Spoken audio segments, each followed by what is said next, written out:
They always say trouble comes uninvited, right? Well, in my case, it didn't just knock. It came rumbling across my north field in the form of a massive, yellow Cat 320 excavator at 7:40 in the morning. I was halfway through my second cup of coffee, the kind of morning where the mist is still clinging to the tree line, and the only sound should be the quiet rustle of the pines, not steel and diesel chewing through tranquility like a bear through a tent. I'm Trevor Drake. I live on the outskirts of Willow County, Colorado, on land my grandfather, God rest his soul, deeded to me before his mind left the rest of him. It's 14 acres, officially surveyed and recorded back in 1964, surrounded by a mix of ponderosa pines, stubborn weeds, and the kind of peace you can't buy in a suburb. I've got a house I rebuilt myself, an old aluminum hangar I use for my restoration projects, and a wide-open northern field I've mostly let go wild. It's part sanctuary, part buffer zone. Nothing fancy, just land with bones and memory. By the time I reached the north fence in my pickup, the construction crew was already halfway into what used to be tall grass and nesting grounds. The guy operating the excavator had the look of someone doing exactly what he was told. No questions asked. Two more guys with measuring tapes and a spray can were marking out what looked suspiciously like a goddamn parking lot. I got out and walked straight into their war zone. Shut it down, I barked. The operator cut the engine, looked at me through mirrored sunglasses, then shrugged like it was none of his business. The foreman, clipboard in hand, and wearing the kind of HOA-branded vest that tells you he's already dead inside, approached me. "You can't be here during active site prep," he said like I was trespassing on my own soil. "This is my land," I replied, voice low and steady, pointing toward the nearby rusted corner post, half swallowed by weeds, but still standing since before any of these cookie-cutter neighborhoods, Willow Pines HOA, even existed. "You're standing on private property." He didn't even blink, just flipped a page on his clipboard and held it out. "We have a service contract from Willow Pines HOA," he said. "This section has been designated for community development." Funny, I countered, because it was designated for deer, hawks, and solitude last time I checked. He gave me that tight-lipped, bureaucratic smile, the kind that usually comes with fine print and lies. I told him very clearly to get his machines off my land before I called the sheriff. He didn't move, so I called the sheriff. When the deputies arrived, they walked the line with me, looked over the contract the crew had, and nodded sympathetically. But then they gave me the bad news. "Mr. Drake, this looks like a civil boundary issue. They didn't break in. Nobody's armed. It's not criminal trespass under state law. So, they can just show up, dig a goddamn crater in my land, and that's fine?" "We're not saying it's fine. We're saying it's a dispute. You'll need to take this to court." They offered to write up a report. No arrests, no orders to vacate, just a clipboard and a good luck. By noon, the machines were off my land because I literally stood in front of them until they left, but the deep ruts were still there. I spent the rest of the day writing a cease and desist, referencing state property codes, and attaching a copy of my 1964 deed. Then I printed out 3 large private property. No access. No HOA jurisdiction signs, laminated them, and drove 4-foot stakes into the ground just off the property line. What got me wasn't just the audacity, it was the certainty. The pure assumption that if land looks unused, it's fair game. That if a field lies fallow, it's the neighborhood's to decorate. That some paper pushers sitting at a folding table with a gavel can decide where your borders begin and end. They weren't just being annoying. They were trying to redraw the map. I thought maybe that would be the end of it. Turns out I was wildly optimistic, or just stupid, because 3 days later, I walked out to find a handmade poster zip-tied to my front gate. Live in a community, be part of it. Later that afternoon, a group gathered on the sidewalk just outside my northern boundary. A woman with a megaphone started reading from a community resolution, demanding that I reconsider my position and align with the greater good. And there she was, front and center, in a salmon-colored pantsuit and aviator sunglasses. Karen Huntley, the HOA president. "Mr. Drake," she called through the megaphone, "this land is an opportunity to unify Willow Pines. We're offering you a chance to contribute to something bigger than yourself." I already contributed. I called back. I contributed by not letting a bulldozer roll through a deer nest. She smiled, not the genuine kind, but the predatory kind. That evening, my private property signs were gone. I replaced them immediately, this time using bolted steel plates and a post-hole digger. The next day, someone drove it right back. I woke up to the smell of chemicals. The word hermit had been scrolled in red enamel spray on the fence. It took me an hour to scrub off the worst of it. Another hour to install motion sensor lights. I filed another report, and the sheriff shrugged. No cameras, no witnesses. I started noticing unfamiliar cars parked at odd angles near the edge of my property. I called a friend of mine from my old Army engineering days. He helped me source a wireless trail camera system. Infrared, motion-sensitive, cloud upload. We set up 5 units, hidden along the fence and access paths. If anyone came snooping again, they wouldn't leave without a close-up. The cherry on top came Sunday morning. I opened my mailbox to find a form letter signed by Huntley formally accusing me of violating the spirit of neighborhood cooperation. They called my refusal a disruption to communal harmony and said I was forcing the HOA to take legal review of boundary inconsistencies. The phrase hit me like a shovel to the gut. They were preparing to challenge my property lines. I sat down at the kitchen table. I'd never been more grateful for my habit of hoarding paperwork. The deed, original survey maps, my grandfather's notarized land record from 1978. But still, this was getting ugly and personal. The lawsuit came next, a stiff white envelope stamped official correspondence. The HOA was suing me for obstruction of community development, malicious interference, and the absolute absurdity of it, violation of the cooperative spirit. What really made my blood go cold was the final claim that the boundary between my land and Willow Pines was legally ambiguous and required judicial clarification. They were trying to redraw the map. I wasted no time. I called a local firm and was put in touch with Brett Sutton. He looked efficient, promised to file a motion to dismiss the boundary claim immediately and schedule a discovery demand. But something didn't sit right. Maybe it was the way Sutton deflected every time I brought up the damage from the excavation, or how he never seemed interested in the trail cam footage I offered. He kept insisting that optics like that could hurt you in court, arguing that I shouldn't appear hostile to community values. Community values don't include trespassing, I snapped. But he waved it off. These cases are more political than you'd think.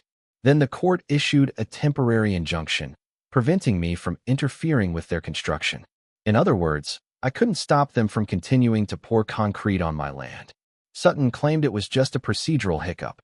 Judges lean conservative on land use. Just write it out. So, construction resumed.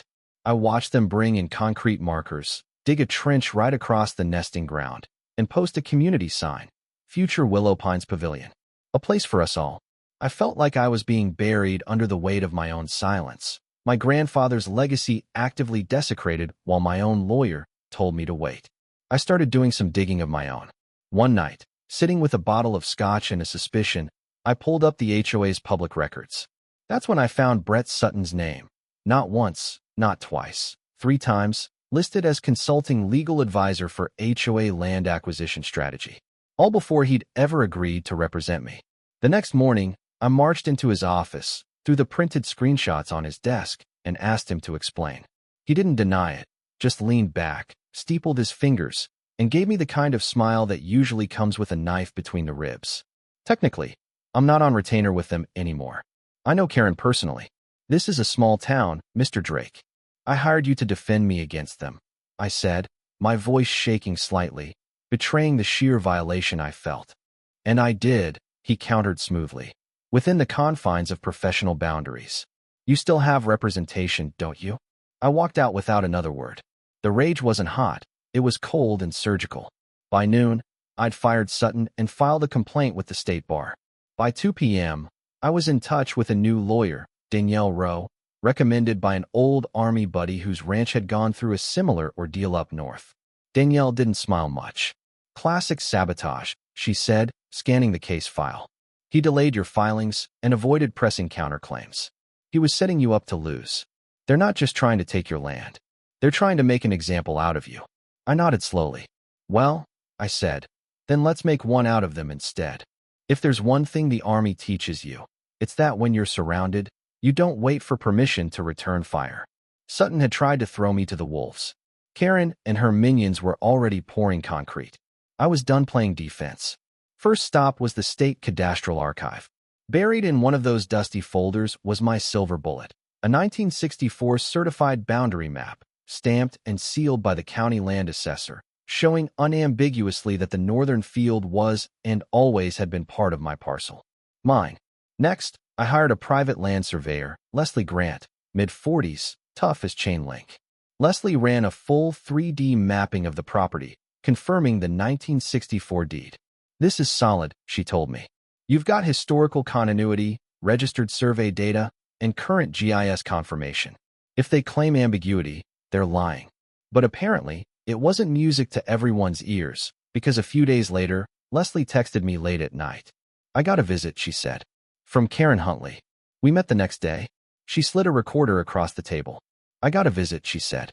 She didn't threaten me outright, but she made it clear that if my report said anything that contradicted their interpretation, I could lose my contract with the county. I listened to the audio. Karen's voice was syrupy, polite, until it wasn't. "You have a chance to help your community, Leslie. Or you can help a man who's actively working against it. Think about what that choice means for your future." The implication, the raw, calculated malice, was chilling. I added the recording to the evidence pile. At this point, I trusted that safe more than the county courthouse. Later that week, I was installing new floodlights when a voice called out. Gina Morelli, a reporter for the Colorado Sentinel. We sat down that afternoon in my kitchen. I showed her the lawsuit, the altered community map, the trail cam footage, and now the audio of Karen trying to bend a licensed surveyor. Gina took it all in like a seasoned prosecutor. "This isn't a property dispute," she said. "It's a land grab disguised as civic virtue." That night, my wish came true. An email pinged into a burner account I'd set up for tips after Sutton's betrayal. Attached were PDFs, minutes from board meetings, and, most importantly, emails between Sutton and Karen dated months before I'd ever met him. One line from Karen chilled me. "With Brett handling him, it should be a clean process. He won't know until it's over." The whistleblower's name was Riley Hearse. Now I had maps, recordings, court filings, a crooked lawyer, a recorded shakedown, a reporter on the scent, and a mole behind enemy lines. I wasn't just defending my property anymore. I was building the case to burn their kingdom to the damn ground. I showed up on time for the hearing. Danielle Rowe was already inside, setting up like she was prepping for battle. Opposite us sat Karen Huntley, looking smug, like the judicial process was merely a formality to confirm her inevitable triumph. Karen's team painted me as an obstructionist hoarder. Then Danielle stood up. "Your Honor," she said, voice calm. "That map is a forgery, and I can prove it." She handed over the real documents, the county certified map from 1964, the full 3D scan from Leslie Grant. Then she hit play on the audio recording. Karen's voice filled the courtroom. The courtroom went dead silent. Next came the bombshell. Danielle introduced Riley Hearse's affidavit. His identity was sealed, but his statements were read in full, proving the collusion between Sutton and Karen. "We are submitting a motion to sanction Mr. Sutton and referring this to the state bar," Danielle stated. It got worse. Danielle called Leslie Grant to testify. Calm, steady, methodical, she presented her survey results, showing why the land was never ambiguous. Then came the trail cam footage projected on a monitor. It showed a group of HOA volunteers entering my property at night, removing my signs, and replacing them with community ones. The best part? One of them, clearly identifiable, was Karen herself, holding a hammer. Danielle sat down. Judge Deal looked stunned. "I see no ambiguity here," she said sharply. "I see a private landowner being railroaded by an association with inflated authority and a troubling disregard for property law." 2 weeks after the hearing, I stood once again in courtroom B. Judge Deal got straight to it. "This court finds in favor of the defendant, Mr. Trevor Drake. The property in question is and has always been under the legal and historical ownership of Mr. Drake. The HOA was ordered to cease all activities, remove any and all structures, and issue a formal retraction." The judge continued. "Furthermore, this court finds compelling evidence of fraudulent intent and legal misconduct." Karen Huntley is referred to the district attorney's office for charges including document forgery, conspiracy to defraud, and malicious trespass. Mr. Sutton is referred to the state bar and criminal court for professional misconduct and fraud. The damages, $1,200,000 in total. That included legal costs, land restoration, and what the court called severe reputational and emotional harm. As we stepped out into the sunlight, I watched the last of the pavilion signs get ripped out by a city work crew. The land was mine again. The first thing I did after the verdict was buy a new gate, a fully motorized, steel-reinforced, solar-powered piece of American over-engineering. I had it installed along the north access path. Next came the trees. I paid a local nursery to bring in a dozen Rocky Mountain junipers, tall, thick, drought-resistant, and had them planted in neat rows along the field's edge, putting down roots in soil that someone else had tried to claim. I caught sight of Karen Huntley one last time. She wasn't wearing her pastel blazer. She got back in her aging sedan, no longer the spotless white SUV with HOA plates, and drove away. No one's seen her in the neighborhood since. As for Brett Sutton, his face made the local paper right under the headline. Lawyer loses license after HOA conspiracy scandal. The real surprise came in the form of Riley Hearse, my mole. He'd resigned after the hearing and taken a job with an independent GIS startup. He and Leslie Grant are now working together on a joint proposal, a statewide cadastral transparency initiative. Government accountability never looked so nerdy. Gina Morelli's article dropped 3 days after the verdict. The man who said no and meant it. It went viral. I've started getting mail, real mail, letters from other people dealing with HOA abuse. One guy even asked if he could name his dog Trevor in my honor. I told him only if the dog bites lawyers. I stood there a while longer, listening to the breeze move through the junipers. No construction noise, no protests, no pamphlets taped to my mailbox. Just land, mine, and peace.